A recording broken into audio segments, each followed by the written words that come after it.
Hiya, this is Thinking Solo. I'm Ryan DeRusso, a fee-only financial planner. Today, we're going to tackle something that business owners, therapists, and solopreneurs can often be worried about: raising your fees. It's not easy to do for a number of reasons. You don't want to price out potential new clients. You don't want to necessarily only serve wealthy clients, or you're afraid that by doing so, you will lose current or future clients. While all of these can be valid concerns, if you want to grow the value of your business, maximize the work you do, and increase your financial picture, you will need to eventually grow your rates. Let's dig into how to raise those fees and get more from your business. But before we start, make sure to squish that like button. Now, let's get started, shall we? When you launched your business, there's a good chance you started with a price per hour in mind. Maybe you even began seeking clients with that number. But the moment you didn't have clients immediately say yes, you probably began to reduce that rate to where they could. It makes sense. You're new and you need clients in order to get referrals and practice at what you do. But I think that often people begin to think that that is the number that they're worth. It gets ingrained in their mind that this is what people will pay for the service or therapy or whatever forever.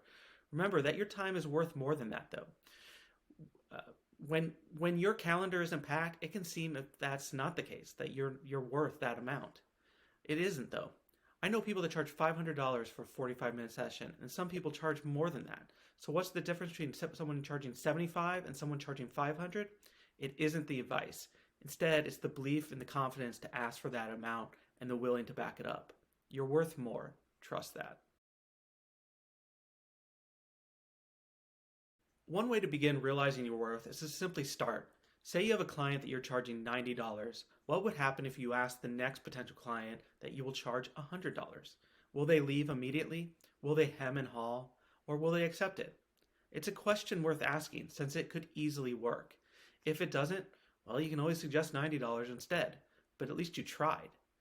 My guess, they will accept it. If they were going to accept $90, they will probably accept $100. By at least asking, though, you've tiptoed into the idea of raising rates. This will make it easier to ask again next time. One of the hesitations that you may have with raising rates is because you fear that you will only service very wealthy people or wealthier people. This is a fair concern, but one that you can address with a few different strategies. First, it's important to remember that wealthy or wealthier people need help just as much as others, especially when talking about mental health or other hourly services. Sure, they have more access to it, which is likely where the concern rises, but they still need to address their mental health like anyone else. You're still doing good work. Instead, avoiding the wealthy, look for ways to help the group that you seek while charging clients the rate that you need to grow your business. If, for instance, you want to help those that cannot afford mental health care, then volunteering in your spare time with groups that provide that service can ease this concern. Meanwhile, you can charge paying clients the rate that you need for your financial picture. It helps balance the concerns with the realities of capitalism, I guess, but it's well worth it if it allows you the freedom to ask for more in the majority of your work.